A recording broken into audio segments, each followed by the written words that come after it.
tingkat pemahaman masyarakat terhadap produk layanan jasa keuangan formal dinilai relatif rendah.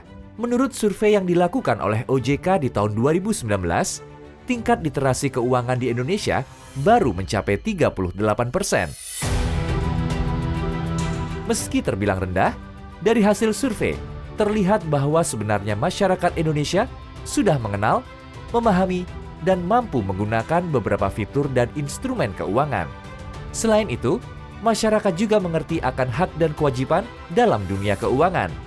Hanya saja, pemahaman terhadap literasi keuangan belum merata.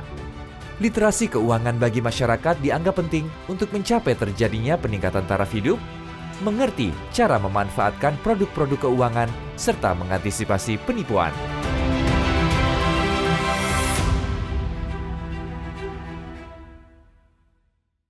Kawan Prima, kembali lagi di Prima Talk, persembahan dari Jaringan Prima, masih berbincang mengenai bank digital, ya Line Bank, kerjasama antara Hana Bank dengan Line, ya. Bersama saya masih ada Shanju dari Gen Z, ya Gen Z, gitu, dan juga ada Pak Anton Hermawan, ya Consumer Banking Director dari Hana Bank, dan juga ada sahabat saya sekarang. Makin seru lagi karena ada Pak Sur, aku manggilnya Pak Suryono Hidayat. Apa kabar Pak Sur? Baik. Ini yang punya acara ini, ya. Marketing Director dari PT Rintis Sejahtera yang punya Jaringan Prima, ya. Nah, Pak Sur, tadi sudah menyaksikan tayangan tadi kan? Iya, udah. Literasi keuangan di Indonesia itu rendah. Betul Pak, Bapak melihatnya? Ya, kami melihat ya dari penduduk Indonesia yang 275 juta. Ya. Kemudian dari tahun ke tahun ini juga blessing karena pandemi. Karena pandemi itu rada memaksa orang pakai digital. Betul. Nah, kemudian betul, Pak. literasi Setuju. mau nggak mau dipaksakan naik. Nah, sekarang ini mungkin sekitar 40%. Ya, yang harapannya dengan adanya teknologi-teknologi atau penawaran-penawaran itu membuat orang mau lebih masuk sehingga literasinya akan tambah naik. Nah, ini dari dua hal.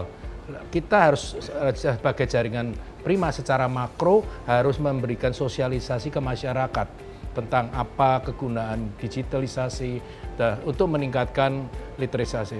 Kedua, dari sudut penawarannya, dari bank, dari fintech juga akan menawarkan. Ini menjadi kombinasi yang cocok sehingga berkat ini akan meningkatkan literasi di Indonesia. Mungkin dalam 3 tahun ini peningkatannya akan lebih bagus. Oke, jadi cara yang paling efektif apa nih Pak? Meningkatkan literasi keuangan. Dua hal tadi, penjelasan, sosialisasi Sosialisasi, bukan ya? Kemudian penawaran. Biasa kan mak-mak kalau ditawarin kan menarik. Cashback lah, promo itu kan diskon lah apa orang-orang gitu ya. di daerah itu kan juga sekarang pemerintah juga bansos. Ya, bansos itu kan juga memerlukan sarana yang lebih digital ataupun sarana keuangan yang digital. Nah, orang itu juga harus setelah terima bansos kan harus pakai. Itu kan juga perlu dijelaskan manfaatnya, penggunaannya dana itu. Betul. Nah, itu literasi yang kita harus improve secara makro di Indonesia. Ya berarti ini tanggung jawab banyak pihak ya Banyak Pak ya? pihak. Meningkatkan literasi keuangan itu Bank bukan Indonesia, OJK juga mendorong. Iya, bukan hanya supaya pemerintah, gitu, semua ya. harus terlibat gitu kan ya. Nah, ke Pak Anton nih, Pak Anton. Seberapa pentingnya memahami literasi keuangan dalam kehidupan sehari-hari? Iya, mungkin gampangnya gini. Saya kalau melihat apa yang dilakukan oleh Gen Z sekarang sebenarnya agak-agak khawatir sih. Kenapa? Karena mereka tuh sering ikut-ikutan. Gimana? Segala sesuatu ikut-ikutan. Mau transaksi misalnya, yang paling terakhir apa ya? Misalnya untuk kripto. Itu langsung transaksi. Begitu nggak ngerti, belum dalam-dalam amat ilmunya. Itu intinya mah. Jadi Gen Z itu perlu diberi sedikit edukasi lah, tapi edukasinya itu tentu saja bukan yang formil dan sebagainya, tapi lebih praktis dan lebih gampang diterima. Ya. Gitu. Kalau Shanju sendiri merasa literasi keuangan kamu udah bagus belum? Aku sih orangnya sukanya cari aman. Cari aman. Jadi aku tuh selalu kalau dalam masalah keuangan aku selalunya cari aman. Kalau mama aku kan sebenarnya kalau tentang literasi keuangan dijelasin gini ngapain gitu kan. Kalau misalnya aku mungkin masih ngikutin tapi yang aman-aman aja. Ya, soalnya literasi keuangan itu kan kebanyakan tuh orang taunya hanya nabung, Iya, bener. ngambil, pinjam, kredit. Padahal lebih luas dari itu kan. Iya, Tuh. bener. Mengenai keamanan, makin ke sini orang yang berusaha mendapatkan data, berusaha nge-fraud itu makin banyak loh, bukan makin sedikit. ampun. Nah, itu sebabnya kenapa kita berusaha meningkatkan keamanan dan edukasi terus-terusan. Meskipun mungkin anak-anak Gen Z bosen ya, ngelihatnya teh ada lagi omongan mengenai keamanan dan Tapi emang itu harus diingatkan Tapi harus terus. diingatkan terus. Mudah-mudahan gitu sekali dia baca, dia bisa nyeplok gitu. Jadi dia ingat bahwa ini tuh yang aman yang mana, yang tidak aman yang mana. Hati-hati tuh ya, fraud makin banyak. Makin banyak. Orang-orang pintar yang jahat tuh banyak. Banyak bisa. Oke, kalau misalnya begitu, untuk mendukung Gen Z, generasi milenial, untuk bisa lebih melek literasi keuangan, punya investasi sejak usia muda, apa nih yang ditawarkan sama Line Bank? Jadi Line Bank itu sekarang mulai menawarkan produk-produk tabungan yang dikhususkan untuk yang diperlukan dan juga bisa dibagi-bagi. Jadi misalnya, Gimana bagi-bagi? contohnya saya nih, saya tuh misahin antara yang boleh dipakai dalam sebulan sama yang ditabung. Nah, begitu sudah ditabung, kemudian uangnya misalnya udah cukup segala macam, kita alihkan ke investasi yang returnnya lebih tinggi. Misalnya ke deposito. Deposito kita lumayan besar loh, rate-nya sampai 4,5%. Kadang-kadang kalau Gen Z itu ya, uang tuh habis buat gaya hidup. Iya. Kebanyakan buat gaya doang, nggak bisa buat hidup gitu loh. Jangan sampai begitu. Nah, Shanju sendiri pernah nggak mengalami masalah perbankan, ya, karena kurangnya informasi, gitu loh. Kalau aku sendiri ya, kalau aku sendiri itu yang tadi aku bilang aku tuh orangnya main aman banget. Main aman aja. Main aman banget. Cuma kalau dari antara teman-teman aku Nah. yang seumuran juga itu banyak banget loh masalah-masalah tentang kayak informasi keuangan misalnya kayak ikut-ikutan gitu kan. Ya. Ikut-ikutan. Oh, ada lagi yang hits ini, dia bisa ngasih kamu gini nggak Ikutan. ngapa-ngapain gini, nggak usah Ujung-ujungnya ngapa-ngapain diem ketipu. dong. Ujung-ujungnya nggak Investasi balik. bodong. Investasi bodong itu tuh aku ngalamin banyak banget teman aku yang seperti itu gitu. Nah, makanya hati-hati nih Gen Z, generasi milenial ya. Literasi keuangan melek mutlak harus kalian miliki. Ya jangan sampai tergiur oleh keuntungan yang tampaknya, wah ini oke, ternyata investasi bodong. Ayo, apalagi masalah yang pernah kamu hadapi? Sama kayaknya ini sih, aku kan suka banget traveling ya Kang. Kemana? Contohnya, aku pengen banget ke Korea nih, misalnya. Udah pernah sih, tapi pengen lagi kan. Pengen Kemarin lagi.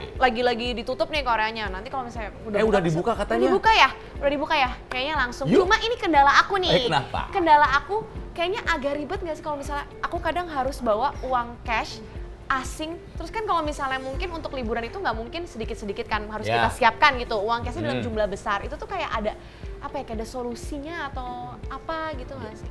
Bawa uang berkoper-koper gitu ya? Koper-koper. Amin. Amin. Tapi ngapain juga kebanyakan dan tidak aman juga. Iya bener. Kalau ini sih Pak sudah pasti bisa memberikan solusi nih. Kan nggak mungkin Pak bawa uang sebanyak itu Pak, uang cash Pak. Gimana tuh Pak? Ya, kami berserta beberapa negara, sebetulnya kita inisiasinya dari namanya ASEAN Payment Network, negara ASEAN. Tapi berkembang menjadi ASEAN Payment Network karena adanya Jepang, Korea, wow. Cina, Australia, New Zealand bergabung menjadi satu klaster. Ya, ini pelaksanaannya bertahap. Kalau sekarang yang sudah jalan, umpama Anda mau ke Korea, kami sudah connect juga dengan switch di sana. Switch di Korea namanya KFTC.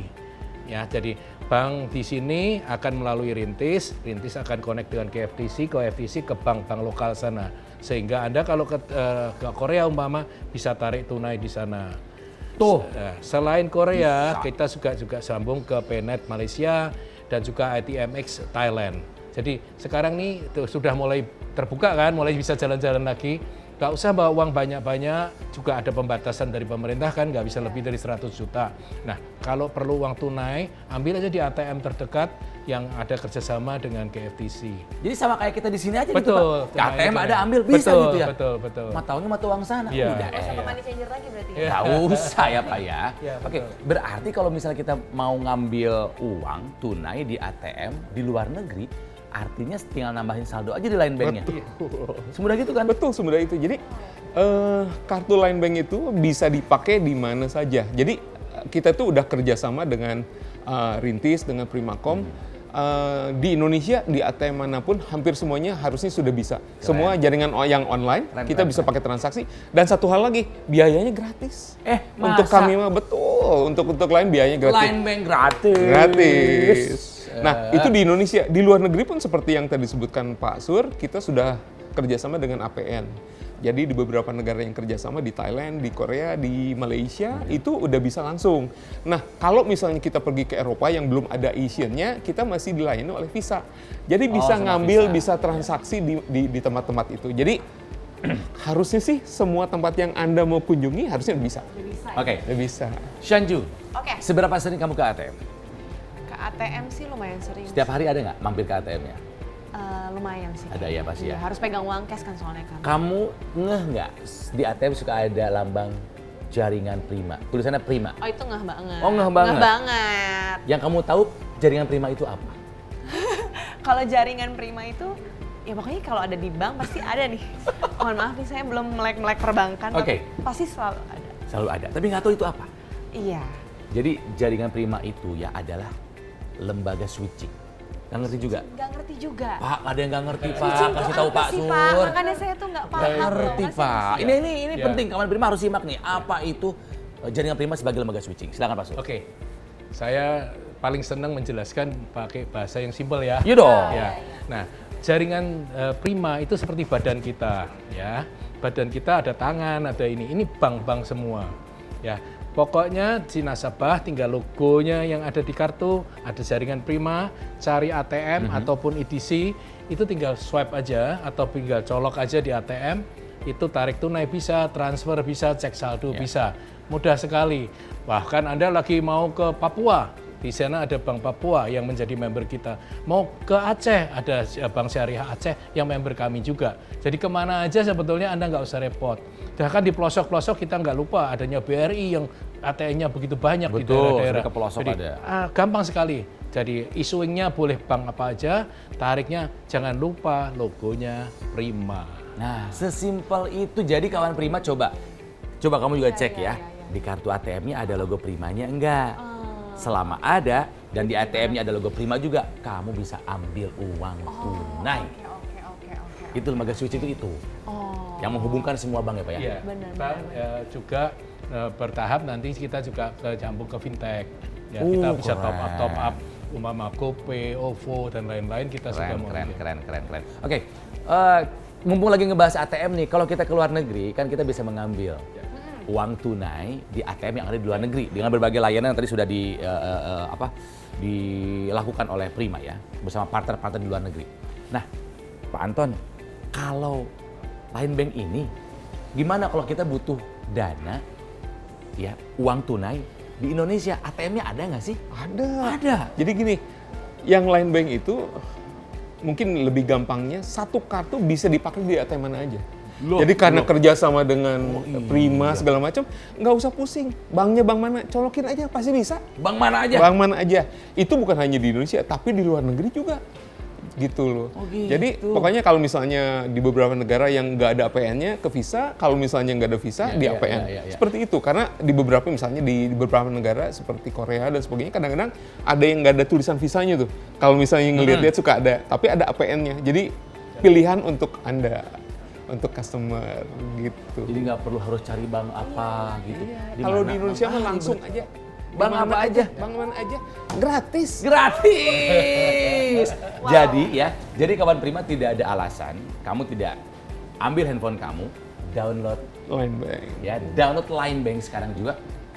Tapi pertanyaannya bikin rekeningnya susah nggak ya? Tenang Pak, Baik. jangan dijawab Siap. dulu ya. Mungkin penasaran, bagaimana cara membuat rekening di Line Bank? Apakah semudah itu? Terus fitur-fitur lainnya apa saja ya? Kita akan lanjutkan perbincangannya, tapi simak dulu tayangan yang satu ini.